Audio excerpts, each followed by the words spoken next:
Des hurlements de colère, de rage, de joie ou de frustration, libérer ses émotions par le cri, c'est ce que propose ce photographe installé à Aix-en-Provence. Avec la crise, les multiples confinements et restrictions, Christophe s'est rendu compte que l'on était nombreux à ressentir ce besoin de crier. Il a donc lancé ce projet photographique Hurle à la vie. Je me suis rendu compte que il y avait un truc à faire. J'ai la chance de pouvoir avoir un studio, de pouvoir recevoir des gens. Donc je me suis dit pourquoi pas mettre au service des autres quelque chose qui me tient à cœur. J'ai mis quelques mots sur Facebook, sur Insta, et l'accueil est immédiat. Oui, moi aussi. Christophe reçoit ici dans son studio toutes les personnes qui le souhaitent. Il immortalise gratuitement chaque hurlement, un lâcher-prise total. Épuisé. On a l'impression d'avoir tout donné, tout ce qu'il y avait dans l'année, on a tout sorti et ça fait du bien. Je me sens vidée, complètement vidée, ça fait du bien. Caroline est venue spécialement de Bordeaux pour vivre l'expérience. La première photo que j'ai vue, ça m'a complètement flashée. Et j'ai dit, il faut que je fasse ça moi aussi. Sortir toutes les énergies et un cri de naissance. J'ai pas d'enfant, alors j'ai jamais fait une naissance, un accouchement. Alors pour moi c'est ça, j'accouche de la vie.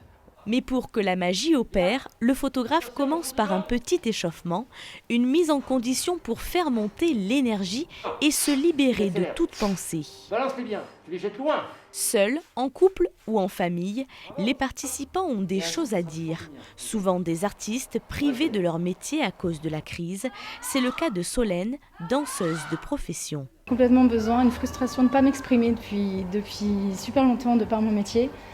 Et là, c'est une façon de pouvoir le faire. On a besoin d'une intensité physique et là, on le sort par le cri, mais ça passe par le corps aussi, ça fait du bien.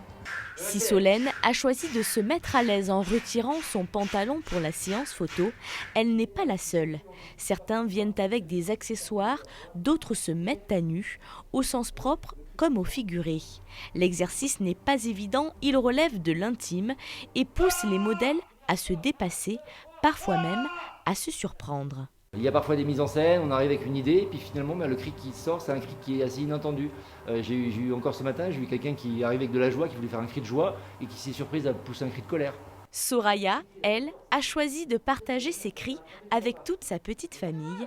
Le confinement a laissé des traces tant chez les grands que chez les petits. Bon, on n'a plus de voix après, mais c'est nécessaire.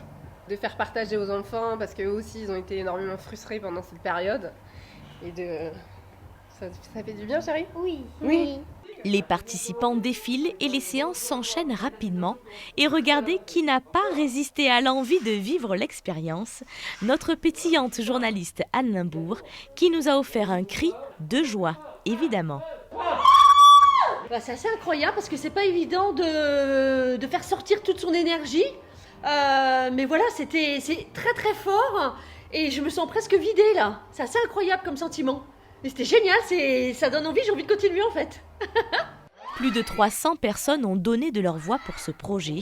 Avec toutes ces photos, Christophe souhaite monter une exposition. Là, il faut que ce soit un projet ouvert à tous. Donc ça peut être une rue, ça peut être une grande salle accessible facilement par tous. L'exposition devrait prendre place cette année pour faire partager cette énergie au plus grand nombre, un moment libérateur et communicatif, bien plus efficace pour notre équipe qu'une séance de relaxation. 2, 3.